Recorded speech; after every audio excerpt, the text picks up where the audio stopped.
शांति। आज है 24/4/1972 की मुरली। मुरली का विषय है लकी और लवली बनने का पुरुषार्थ। लकी और लवली बनने का पुरुषार्थ। अपने को लवलीएस्ट और लकीएस्ट दोनों समझते हो? बाबा पूछ रहे हैं, सभी बच्चे अपने को लवलीएस्ट और लकीएस्ट समझते हो?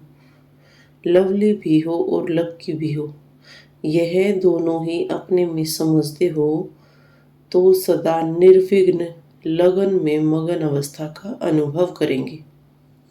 यदि लकी और लवली दोनों समझते हो, अगर सिर्फ लकी है लेकिन लवली नहीं है तो सदा लगन में मगन रहेंगे लेकिन निर्विघ्न अवस्था का अनुभव नहीं करेंगे। और यदि सिर्फ लवली है, लकी नहीं, तो भी जो अवस्था सुनाई है लगन और मगन उसका अनुभव नहीं कर सकेंगे। इसीलिए दोनों बातों की आवश्यकता है। लवली और लकी दोनों की प्राप्ति के लिए मुख्य 3 बातें आवश्यक हैं। लकी व लवली बनने के लिए बाबा बता रहे हैं 3 बातें आवश्यक हैं। वे 3 बातें कौन सी हैं? वह 3 बातें कौन सी हैं जिससे सहज ही ये दोनों स्थिति अनुभव कर सकते हैं। लक को बनाया भी जा सकता है या बना हुआ होता है। ये अभी सारे क्वेश्चन कर रहे हैं बाबा। लक को बनाया जा सकता है या बना हुआ होता है। अपने को लकी बना सकते हो या जो पहले से ही लकी बने हुए हैं वही बन सकते हैं। अपनी लक बनाई जा सकती है या बनी हुई ऊपर से ही लेकर आए हो। तकदीर को चेंज कर सकते हो या नहीं। अनलकी से लकी बन सकते हो। लक बनाने के लिए क्या पुरुषार्थ की मार्जिन है? तकदीर जगा कर आए हो या तकदीर जगाने के लिए आए हो? इन सब के क्वेश्चन हम अपने आप से पूछें। तकदीर जो जगा कर आए हुए हैं उस अनुसार ही बाप के बने हैं, लेकिन बाप के बनने में भी तकदीर की बात है ना। जब हम किसी भी बात को लेकर बहुत ज्यादा पुरुषार्थ कर लेते हैं और हमें मनचाही सफलता नहीं मिलती तो कभी कभी अंदर से संकल्प आता है कि मेरी तकदीर में यही देखने में आता है। मेरी तकदीर में बस इतनी ही सफलता लिखी हुई है। अपनी रीति से पुरुषार्थ किया फिर भी सफलता नहीं मिलती तो फिर कह देते हैं ड्रामा में ऐसा ही है। तो ड्रामा का बना हुआ लक ही ले आए हो ना। पुरुषार्थी को कभी यह नहीं समझना चाहिए कि मेरे पुरुषार्थ करने के बाद कोई असफलता भी हो सकती है। यदि सही विधि द्वारा हम पुरुषार्थ कर रहे हैं तो हमें असफलता मिल नहीं सकती। या फिर हमने जो भी पुरुषार्थ किया वह कभी भी व्यर्थ नहीं जा सकता। अगर सही प्रकार से पुरुषार्थ किया तो उसकी सफलता अब नहीं तो कभी मिलनी तो जरूर है। असफलता का रूप देखकर समझना है कि यह परीक्षा है। इससे पार होने के बाद परिपक्वता आएगी। तो असफलता नहीं है बल्कि अपने पुरुषार्थ के फाउंडेशन को पक्का करने का साधन है। कभी भी कोई चीज को मजबूत करना होता है तो पहले उसके फाउंडेशन को ठोका जाता है, ठोक ठोक कर पक्का किया जाता है। वह ठोकना ही परिपक्वता का साधन है। तो कभी भी अपने व्यक्तिगत पुरुषार्थ में या संगठन के संपर्क में या ईश्वरीय सेवा में, तीनों प्रकार के पुरुषार्थ में बाहर का रूप भले असफलता का दिखाई दे, लेकिन ऐसे समझना चाहिए कि यह असफलता नहीं लेकिन परिपक्वता का साधन है। जैसे बाबा ने पहले भी सुनाया था कि तूफान को तूफान न समझकर एक तोहफा समझना चाहिए। नैया में झोंके आते हैं लेकिन वह आगे बढ़ने का एक साधन है। इसी प्रकार असफलता में ही सफलता समाई हुई है, यह समझकर आगे बढ़ते रहना चाहिए। तो अपने को चेक करो, हम लकी और लवली हैं। हम अपने लक को जगा क्यों नहीं सकते? लक के भरोसे बैठ जाना हम बच्चों का पुरुषार्थ नहीं है। हम बच्चों के लिए बाबा ने यह श्रीमत नहीं दी है, बल्कि इस समय बाबा कहते हैं कि आपके भाग्य की कलम आपके हाथ में है। आप जैसा चाहो वैसा अपना भाग्य बना सकते हो। और यदि उसके बावजूद हम भाग्य नहीं बना पा रहे हैं, तो इसका कारण है कि नॉलेजफुल नहीं है। नॉलेजफुल में सभी प्रकार की नॉलेज आ जाती है। जितना जो नॉलेजफुल होगा उतना लकी ज़रूर होगा, क्योंकि नॉलेज की लाइट और माइट से आदि मध्य अंत को जानकर जो भी पुरुषार्थ करेगा उसमें उनको सफलता अवश्य प्राप्त होगी। सफलता प्राप्त होना यह एक लक की निशानी है। यदि नॉलेजफुल होने में अगर कोई कमी है तो लकीएस्ट में भी नंबर 1 है। नॉलेजफुल हैं तो लकीएस्ट भी नंबर 1 होंगे। कर्म की भी नॉलेज होती है और अपनी रचयिता और रचना की भी नॉलेज होती है। चाहे परिवार, चाहे ज्ञानी आत्माओं के संपर्क में हमें कैसे आना चाहिए उसकी भी नॉलेज होती है। बाबा ने मुरलियों के द्वारा, कोर्स के द्वारा, श्रीमत के द्वारा हमें हर प्रकार की नॉलेज दी है। कर्म करने की, हर आदि मध्य अंत को समझने की, कर्मों की गति की, अपने संबंध संपर्क में आने की। तो यदि हम उस नॉलेज के आधार पर खुद को चलाते हैं तो लकीएस्ट और लवलीएस्ट बन जाते हैं। नॉलेज सिर्फ रचयिता और रचना की नहीं, बल्कि हर संकल्प, हर शब्द, हर कर्म में ज्ञान स्वरूप होने की दी है। उनको ही नॉलेजफुल कहा जाता है। तो पहली बात तो बाबा ने बताई, नॉलेजफुल बनो। और दूसरी बात, जितना नॉलेजफुल होगा उतना ही केयरफुल होगा। यदि हमें नॉलेज है कि हमारे एक एक संकल्प का इतना महत्व है, तो हम केयरफुल होकर अपने संकल्पों की रचना करेंगे। और तीसरी बात है, जो जितना केयरफुल होगा उसकी निशानी है वो उतना ही चीयरफुल होगा। अगर कोई केयरफुल नहीं तो लवली भी नहीं लगेगा।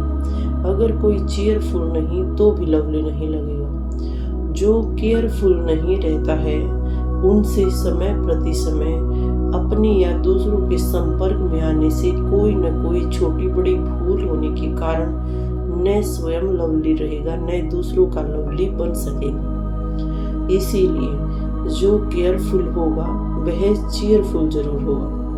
ऐसे नहीं समझना कि केयरफुल जो होगा वह अपने पुरुषार्थ में अधिक मगन होने के कारण चीयरफुल नहीं रह सकता। ऐसी बात नहीं है। केयरफुल की निशानी चीयरफुल है, बैलेंस रखना। तो ये तीनों ही क्वालिफिकेशन या बातें अगर हैं तो लकी और लवली दोनों बन सकते हो। और एक दो के सहयोग से भी अपने लक को बना सकते हो। लेकिन एक दो का सहयोग तब मिलेगा जब केयरफुल और चीयरफुल होंगे। केयरफुल और चीयरफुल हैं तो सक्सेसफुल हैं ही हैं। तो ये तीनों बातें अपने में देखो। पहली नॉलेजफुल, फिर केयरफुल। जब हमें नॉलेज मिली है कैसे हर एक बात पे, हर एक कर्म में हमें रिएक्ट करना है, उस नॉलेज के आधार पर फिर हम केयरफुल बने। और जितना केयरफुल रहेंगे तो हम हिसाब किताब से, कंपटीशन से, बहसबाजी से, हर प्रकार से बच जाएंगे और स्वतः ही चीयरफुल रहेंगे। तो ये 3 बातें सदैव अपने में चेक करनी है। मुख से ज्ञान सुनाना भी इतना प्रभाव नहीं डाल सकता है जितना चेयरफुल चेहरा। सदा जो दुख की लहर के संकल्प में भी न आए उसको कहा जाता है चीयरफुल। तो चीयरफुल तो अपने चेहरे से ही सर्विस कर सकते हैं।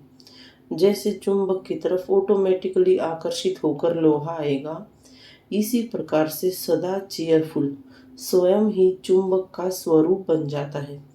उनको देखते ही सभी समीप आएंगे, समझेंगे आज की दुनिया में जबकि चारों ओर दुख और अशांति के बादल छाए हुए हैं, ऐसे वायुमंडल में ये सदा चीयरफुल रहते हैं। जैसे जब बहुत तूफान लगते हैं, वर्षा पड़ती है, तो उस समय लोग बारिश तूफान से बचाव के लिए सेफ जो स्थान होता है, सेफ्टी का साधन होता है, उसको अपनाते हैं, उस ओर भागते हैं। अपने आप को बचाने के लिए सुरक्षित स्थान का सहारा लेते हैं। तो ऐसे ही हमें समझना चाहिए। वर्तमान समय चारों ओर माया का तूफान और दुख के बादल गरज रहे हैं। ऐसे समय में सेफ्टी के साधन को देख आपकी तरफ स्वतः ही आकर्षित होंगे और आपकी तरफ आकर्षित होंगे आपके चीयरफुल चेहरे द्वारा। तो लवली और लकी दोनों होना चाहिए। लेकिन बाबा देखते हैं बच्चे कहीं कहीं नॉलेजफुल है, केयरफुल भी हैं, लेकिन चीयरफुल नहीं है। केयर करते हैं और केयर करते करते अपना चेयर अर्थात चेहरा की चीयरफुल जो होना चाहिए उसको छोड़ देते हैं। दोनों साथ साथ में होना चाहिए। केयरफुल तो होना ही है, लेकिन मुख्य केयर किस किस बात में करनी है, केयरफुल किन बातों में हमें बनना है। बाबा ने क्वेश्चन किया तो सभी बच्चों ने कुछ न कुछ जवाब दिया।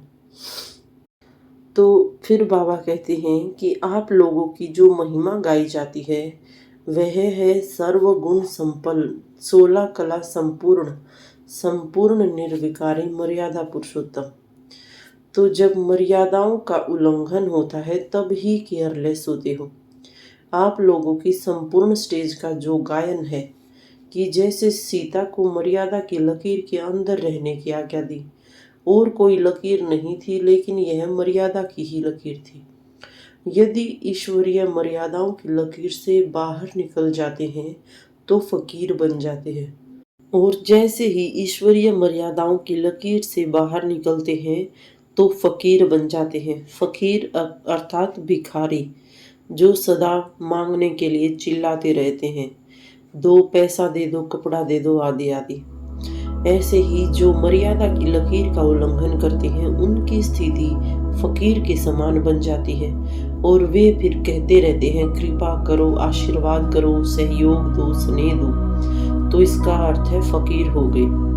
लेकिन यदि हम ईश्वरीय मर्यादाओं के अंदर हैं तो मैं ईश्वरीय संतान हूँ और मेरा जन्म सिद्ध अधिकार है, ऐसे कहेंगे, बालक और मालिकपन की स्टेज रहेगी।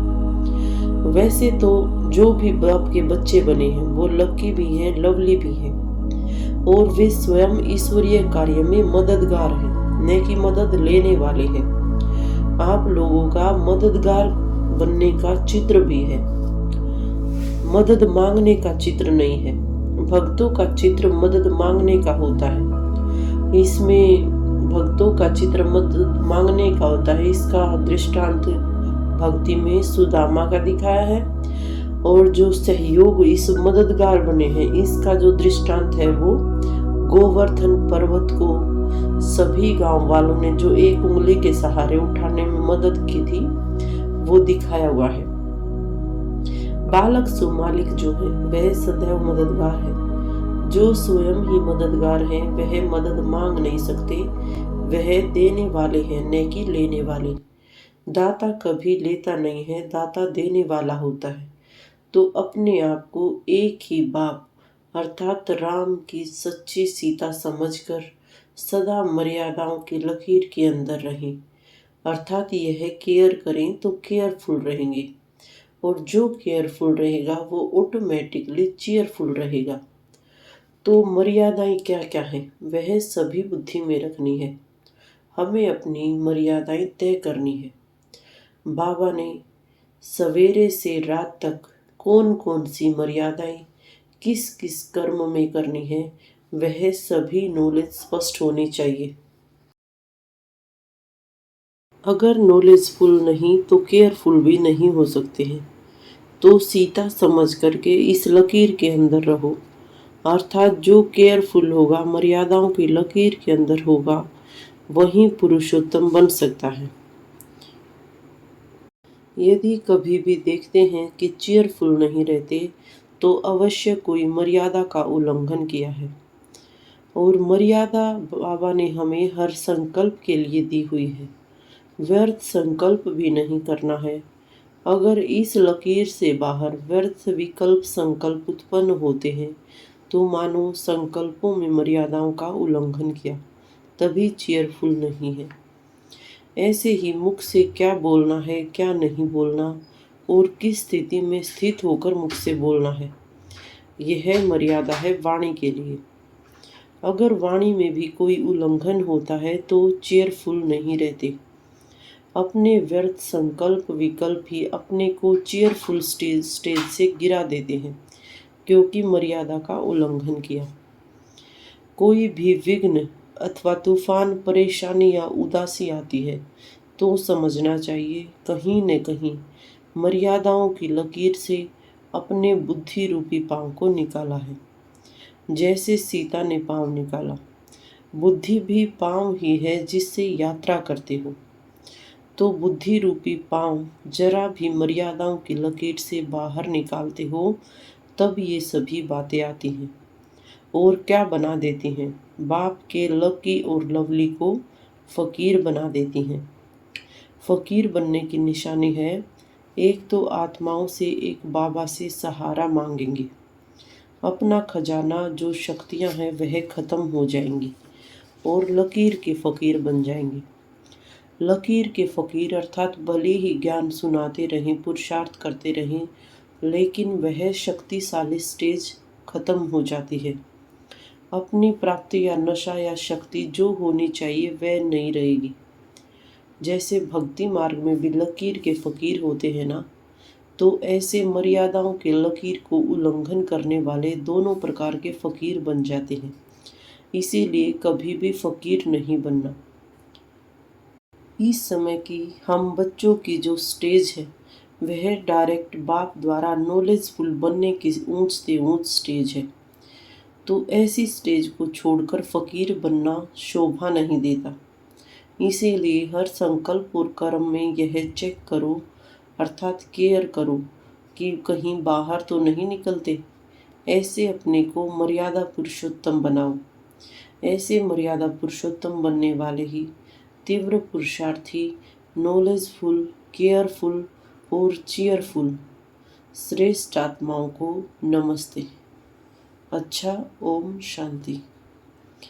हम बच्चों की रूहानी माता पिता बाप दादा को याद, प्यार और नमस्ते। नमस्ते बाबा, नमस्ते, शुक्रिया। इसमें हमें सबसे पहले नॉलेजफुल बनना है। नॉलेज अर्थात बाबा ने हमें कैसे क्या विचार करना, संकल्प कर्म में आना सिखाया है, उसके प्रति केयरफुल रहना। और जितना नॉलेजफुल और केयरफुल उतना ही हम चीयरफुल बनेंगे। यदि चीयरफुल नहीं है तो कहीं न कहीं मर्यादा के बाहर हम गए हुए हैं, उसको चेक करना और अपने आप को चेंज करना। ये थी बाबा की मुरली। शुक्रिया। ओम शांति, ओम शांति, ओम शांति।